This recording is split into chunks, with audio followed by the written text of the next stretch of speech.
사랑하는 초업제교회 성도 여러분, 유튜브 시청자, 구독자 여러분 반갑습니다. 김정빈 목사입니다. 간밤에도 평안히 잘 주무셨습니까? 오늘은 2025년 10월 21일 오늘 화요일 아침입니다. 오늘도 주 안에서 복된 날 되시기를 바랍니다. 제가 기도하고 오늘의 말씀 묵상을 시작합니다. 하나님 감사합니다. 간밤에도 지켜주시고 또 새날을 허락하시니 감사합니다. 이 하루도 하나님의 뜻을 이루며 주의 영광을 나타내는 우리의 복된 삶이 되기를 간절히 원하옵고 또한 그리하려고 하나님 말씀 앞에 섰사오니 이 말씀을 묵상하며 주의 음성 듣게 하셔서 하나님의 뜻대로 말씀대로 음성대로 순종하며 살아가는 복된 삶 되게 하여 주옵소서. 이 시간을 주님께 의지하옵고 우리를 죄에서 구원하신 예수님 이름으로 간절히 기도하옵나이다. 아멘. 할렐루야. 좋은 아침입니다. 오늘 함께 말씀 묵상하실 본문의 말씀은 우리 스가랴서 8장입니다. 1절부터 17절입니다. 우리 긴데 한 번만 개역 개정판으로 읽도록 하겠습니다. 만군의 여호와의 말씀이 임하여 이르시되 만군의 여호와가 이같이 말하노라. 내가 시온을 위하여 크게 질투하며 그를 위하여 크게 분노함으로 질투하노라. 여호와가 이같이 말하노라. 내가 시온에 돌아와 예루살렘 가운데에 거하리니 예루살렘은 진리의 성읍이라 일컫겠고 만군의 여호와의 산은 성산이라 일컫게 되리라. 만군의 여호와가 이같이 말하노라. 예루살렘 길거리에 늙은 남자들과 늙은 여자들이 다시 앉을 것이라. 다 나이가 많으므로 저마다 손에 지팡이를 잡을 것이요 그 성읍거리에 소년과 소녀들이 가득하여 거기에서 뛰놀리라. 만군의 여호와가 이같이 말하노라. 이 일이 그날에 남은 백성의 눈에는 기이하려니와 내 눈에야 어찌 기이하겠느냐. 만군의 여호와의 말이니라. 만군의 여호와가 이같이 말하노라. 보라, 내가 내 백성을 해가 뜨는 땅과 해가 지는 땅에서부터 구원하여 내고 인도하여다가 예루살렘 가운데에 거주하게 하리니 그들은 내 백성이 되고 나는 진리와 공의로 그들의 하나님이 되리라. 만군의 여호와가 이같이 말하노라. 만군의 여호와의 집 곧 성전을 건축하려고 그 지대를 쌓던 날에 있었던 선지자들의 입의 말을 이 날에 듣는 너희는 손을 경고히 할지어다. 이날 전에는 사람도 삭을 얻지 못하였고 짐승도 삭을 받지 못하였으며 사람이 원수로 말미암아 평안히 출입하지 못하였으니 내가 모든 사람을 풀어 서로 치게 하였느니라. 만군의 여호와의 말씀이니라. 이제는 내가 이 남은 백성을 대하기를 옛날과 같이 아니할 것인즉 곧 평강의 씨앗을 얻을 것이라. 포도나무가 열매를 맺으며 땅이 산물을 내며 하늘은 이슬을 내리리니 내가 이 남은 백성으로 이 모든 것을 누리게 하리라. 유다 족속아 이스라엘 족속아 너희가 이방인 가운데에서 저주가 되었었으나 이제는 내가 너희를 구원하여 너희가 복이 되게 하리니 두려워하지 말지니라. 손을 경고히 할지니라. 만군의 여호와가 이같이 말하노라. 너희 조상들이 나를 경노하게 하였을 때에 내가 그들에게 재앙을 내리기로 뜻하고 뉘우치지 아니하였으나 이제 내가 다시 예루살렘과 유다 족속에게 은혜를 베풀기로 뜻하였나니 너희는 두려워하지 말지니라. 너희가 행할 일은 이러하니라. 너희는 이웃과 더불어 진리를 말하며 너희 성문에서 진실하고 화평한 재판을 베풀고 마음에 서로 해하기를 도모하지 말며 거짓 맹세를 좋아하지 말라. 이 모든 일은 내가 미워하는 것이니라. 여호와의 말이니라. 아멘. 오늘 우리 본문 말씀 먼저 우리 주의하도록 하겠습니다. 자, 오늘 1절의 말씀은 우리 머릿말 선이라고 할 수 있죠. 스가랴는 만군의 여호와의 말씀을 받습니다. 하나님의 위엄과 절대 주권을 표현하는 만군의 여호와라는 신적 호칭은 스가랴서에서 총 53회나 사용되는데 8장에서만 18번이 사용됩니다. 스가랴서 8장은 이러한 호칭을 반복적으로 사용함으로써 인간의 힘으로는 이룰 수 없는 놀라운 회복을 이루시는 전능의 하나님을 강조하고 있습니다. 자, 우리 2절 말씀은 시온을 위해 질투하시는 여호와에 대해서 말하고 있죠. 여호와께서는 언약 백성을 위해 크게 질투하신다라고 말씀을 하십니다. 여기서 여호와의 질투는 하나님과 언약 백성 사이에 배타적이며 열렬한 사랑을 뜻합니다. 이는 하나님이 언약 백성을 대적하는 자들을 결코 용납하지 않으실 만큼 그들을 깊이 사랑하신다는 그런 선언이죠. 스가랴서 7장에서 하나님은 유다 백성의 불순종과 그에 따르는 비극적 결과에 대해 말씀을 하셨습니다. 그러나 8장에서는 동일한 이 언약 백성을 향한 자신의 열정적 사랑을 계시하십니다. 그리고 그들을 기다리는 찬란한 미래를 선포하십니다. 다음으로 우리 3절 한 절은 예루살렘에 임재하시는 여호와에 대해서 말하죠. 여호와께서는 앞으로 언약 공동체 가운데 임재하실 것임을 약속을 하십니다. 그리고 그 결과 예루살렘이 진리의 성읍이라 불리고 여호와의 성전이 있는 산은 성산이라 불리게 될 것이라고 말씀을 하십니다. 하나님의 임재가 회복됨으로 언약 공동체의 본질적인 정체성이 바뀌리라는 예고입니다. 이 예언은 포로기 직후 유다 공동체 안에서 온전히 성취되지 않았습니다. 이 예언의 궁극적인 성취는 메시아의 도래를 통해 이루어질 것입니다. 자, 다음으로 우리 4절, 5절, 6절 석절의 말씀, 예루살렘에 임할 안정과 평화에 대해서 우리 말하고 있죠. 여호와께서는 미래의 예루살렘 모습을 묘사하십니다. 회복의 때에 예루살렘 거리에 노인들이 다시 한가롭게 앉아서 쉴 것이며 장수하는 이들이 지파인을 짓고 다닐 것입니다. 또한 어울려서 노는 아이들이 예루살렘 거리에 가득할 것입니다.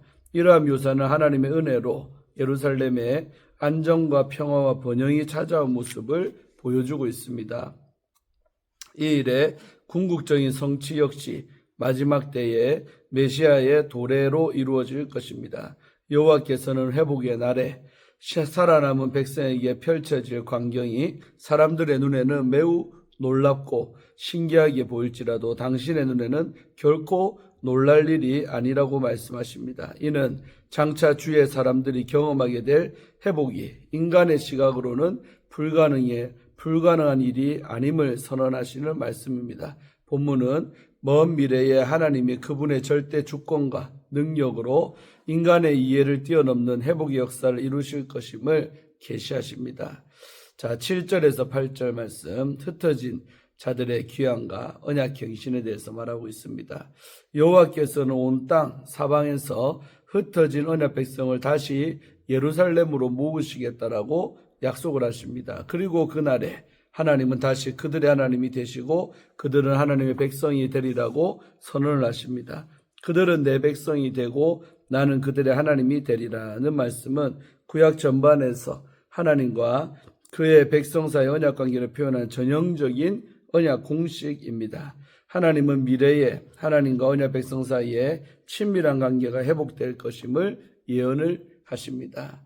자, 다음에 9절 한 절 말씀, 우리 성전 짓기에 힘써야 하는 언약 백성에 대해서 말하고 있습니다.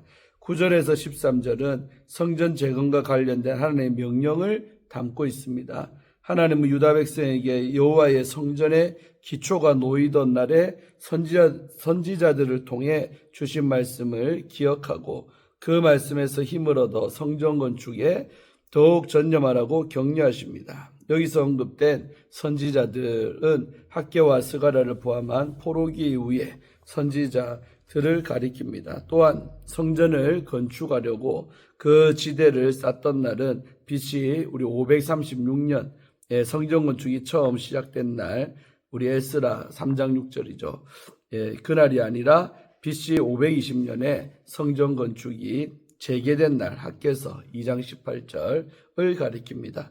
이어지는 10절과 12절의 내용이 이 해석을 뒷받침해 주고 있습니다.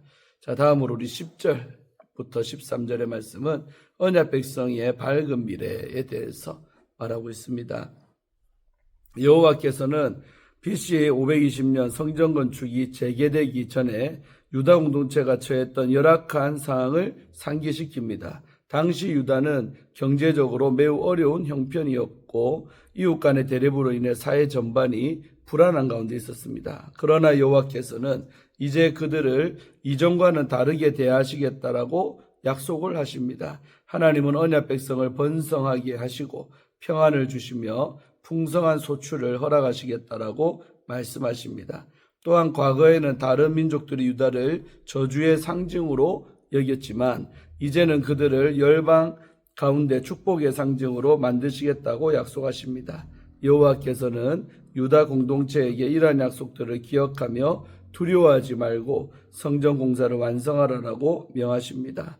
유다 백성은 이제 자신들을 기다리고 있는 찬란한 미래를 바라보며 주어진 사명을 담대하고 성실하게 감당해야 했습니다. 하나님의 축복의 약속을 신뢰하며 성전 재건을 온 힘을 다해 완수해야 했습니다. 자, 마지막 부분 우리 14절부터 17절 넉 절의 말씀은 회복의 은혜와 언약 백성의 의무에 대해서 말하고 있죠.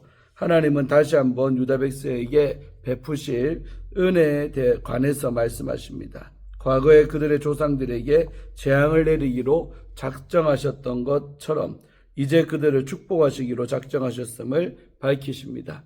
이와 함께 하나님은 언약 공동체가 이러한 은혜의 약속이 어떻게 응답해야 하는지를 설명을 하십니다. 언약 백성은 장차 그들에게 임한 은혜의 날을 기억하며 감사하며 하나님이 미워하시는 일을 미워하고 이웃을 사랑하며 살아야 함을 말씀하십니다. 그들의 미래에 대한 소망은 거룩한 삶으로 연결되어야 했습니다. 아멘. 이렇게 해서 주에는 끝났고요. 자, 회복의 약속 안에서 사는 삶이라는 주제를 갖고 함께 말씀을 나누고자 합니다. 오늘 본문은 우리 어두운 현실에서 혼란스러워하는 이 유다 백성을 향한 하나님의 회복과 소망의 약속을 전합니다. 이스라엘을 향한 하나님의 질투는 감정적인 분노가 아니라 언약적 사랑에서 비롯된 거룩한 열정입니다. 그렇다면 오늘 우리는 실패하고 넘어지는 믿음의 현실에서 어떻게 회복하신 하나님을 기대할 수가 있겠습니까? 첫째로 우리는 하나님이 우리를 위해 질투하시는 분이라는 사실을 알아야 합니다.